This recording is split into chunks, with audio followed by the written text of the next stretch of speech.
Welcome to Facing South Florida. I'm Jim DeFede. We are a little more than 2 weeks away from the Florida primary, and later in the show, we will hear from one of the candidates in Congressional District 27, Elliot Rodriguez. He's hoping to be the Democratic nominee to challenge Republican Congresswoman Maria Elvira Salazar. But we begin this morning with the race for governor. On Monday, a judge in Tallahassee ruled that James Fishback can remain on the ballot in the Republican primary.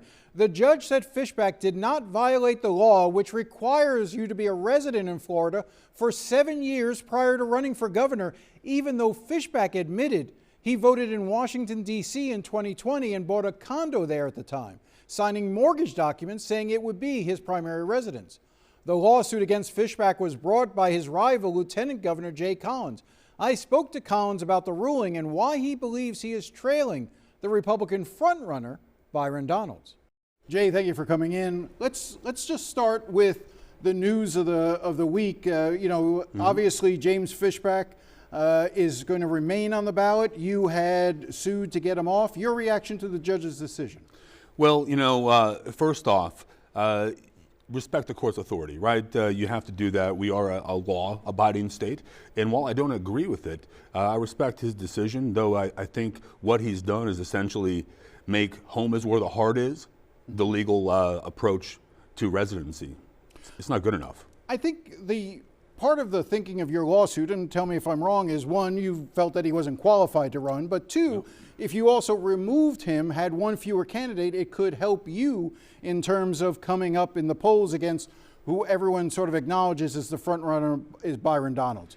Where do you see the state of the race right now? So actually, let's address that just a little bit. This is about election integrity. We have to be a state of laws and rules, and we have to follow through with those. And when I saw something that I saw was pretty clear, pretty fact-driven, and though I disagree again with the judge's ruling, I thought it was very, very clear that he was not qualified to be on the ballot. And stepping forward and making sure we fight for that for the people matters. As to the state of the race, Byron Donalds stuck at 37%. That's where he's been for a very long time. Put differently, 25 to 40% of the people have had 18 months to choose Byron and said no. I am polling in the mid-20s. That was about a month ago. We'll have new people in the field now. We'll see where the numbers are at. But what I love to see is when I go out in the community, people don't want a talking head. They don't want a Fox News correspondent. They want a leader, someone who's on the ground, talking to the people, making a difference.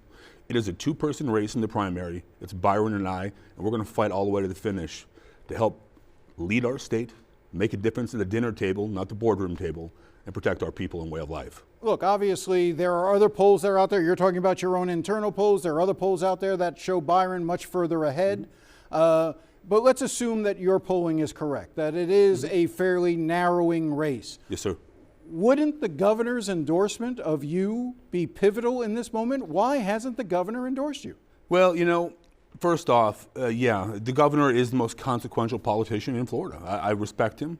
I'm his lieutenant governor, and I stand beside him in every single thing we do. In this race, I'm still the only person who he has not said no to. I'm still the only person who he handpicked to be the number 2 person in the state of Florida, and ultimately, that matters more than you could ever imagine because people are looking for somebody different. They love Trump. They love DeSantis. They do not love Byron. But again, you and I both know that maybe he hasn't said no to you outright explicitly, but the fact that he has not endorsed you is seen by a lot of people as a negative, that there must be something in terms of your relationship to the governor that is holding him back from endorsing you. Otherwise, he would have by now. Well, I don't think it's about our relationship. He and I are fine. We talk on policy. Are you? Because there's talk that you are not necessarily fine. Yeah, I wouldn't listen to what the bureaucrats say or the people who are insiders. We're fine. We have no issues. He's the greatest governor in our state's history, and I have the opportunity to serve alongside him. What I will tell you is that I believe in where we came from. I believe in what we've done, and I am fighting every single day for the people of Florida. Politics is not an easy thing. If all men were angels, we wouldn't need government, right? But the truth is, man, I'm still fighting every day for the people. Love our governor, stand beside him on the issues, and look forward to, if he jumps in, him making a great decision. If he does not, I still have his back, and I know he has mine. Let's talk about the property tax amendment that's going to be on the ballot this November. Will you be voting for it? I will be. Tell me why. Well, while it isn't the exact bill that we wanted, it is the most consequential tax relief in terms of homesteaded property tax that we've seen really in our state's history. I think it's beneficial. It's money back in our people's pockets, and that's exactly why I'm going to support it. And what's the impact on cities and counties? Well, if you look at the math, 150,000 in the first year, 27, 250 in 28. I don't think it's quite as grave as what people are leading. Look at 2019 to now. 31 billion to 61 billion. We know that as a state, less than 30% of our property tax dollars come from homesteads. As is often the case, I don't think we have an income problem. We have a spending problem at the city and county level, and we've seen that with DOGE and FAFO. But now you have to take that next step, and you have to make sure that if there are misspending issues, we hold people accountable. And the last layer is this: no matter who the governor is, we are going to have to come to grips with the implementation of this if it passes. Right? That means making sure that we protect our law enforcement, our fire, our roads, and education. That is incredibly important. But I'm not sure how you're able to do that if you're going to end up cutting. And this is when you talk about who's doing the running the numbers that you may or may not agree with. It's actually the state's revenue estimating conference has actually done the analysis and has found that it would end up costing taxpayers within 5 years, there'd be $13 billion or nearly $13 billion less in revenue. In talking to Jeff Brandes, former state senator, one of your former colleagues at the Florida Policy Project, he's anticipating that there are going to be police departments that are going to have to fold and be folded into county sheriff's departments. There are municipalities that will likely have to fold, that Broward County alone is projecting to lose between $300 and $400 million a year. There is cutting, and then there is radical cutting that will leave services blindsided. What is your response? Well, my response is many of the people who are fighting back against this have a reason to keep it how it is. They don't want to lose money. They don't want to lose positions. They don't want to lose budget to spend where it goes. If you've seen it go from 31 to 61 billion since 2019, where did it go?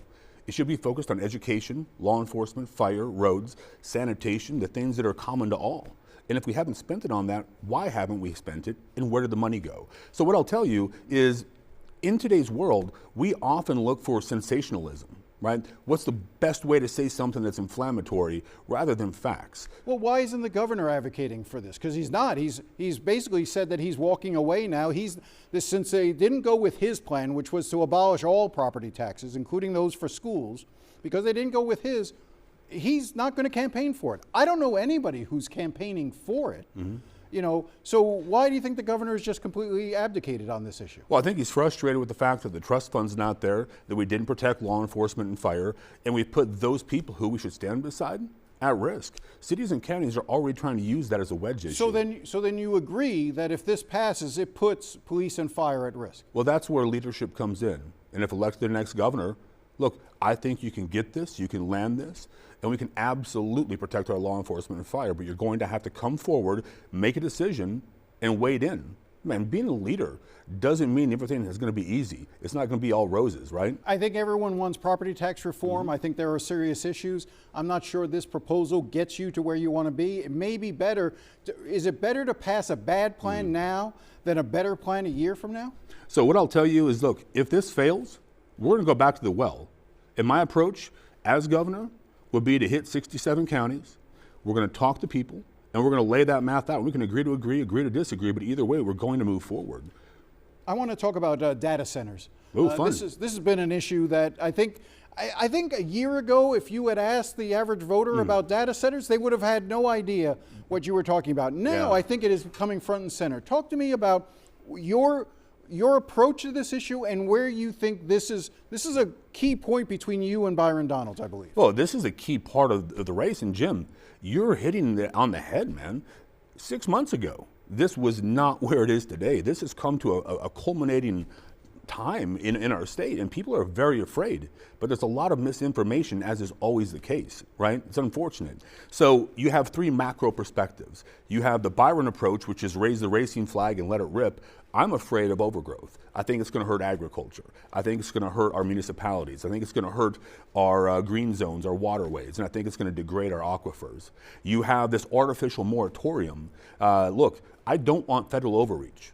I do not want our state to become what we fought against, and I am more of a local and home rule person. So what would your approach be? I am more of a local and a home rule person than I am a state jumping in and preempting. My approach is exactly what we're doing as a state. Put laws in place, guardrails that protect our people, that protect our communities, and allow those cities and counties to make a decision. So one, zero power cost can be passed on to people. That is non-negotiable. If you can't show us that, we're not going to trust, we're going to verify, and if it's not fact, we're not going to let you build. That's what it should be. Two, water. Cooling is a huge issue, and the real issue here is hyperscale data centers. Data centers historically have been around since 1950 in some way, shape, or form. Hyperscale data centers can take the same amount of power and water as a city of 50 to 100,000 people, Jim. That's what has everyone up in arms. So zero power and water degradation. Do not damage our aquifers. Do not put crap out into the water that's going to harm our environment. We don't want that.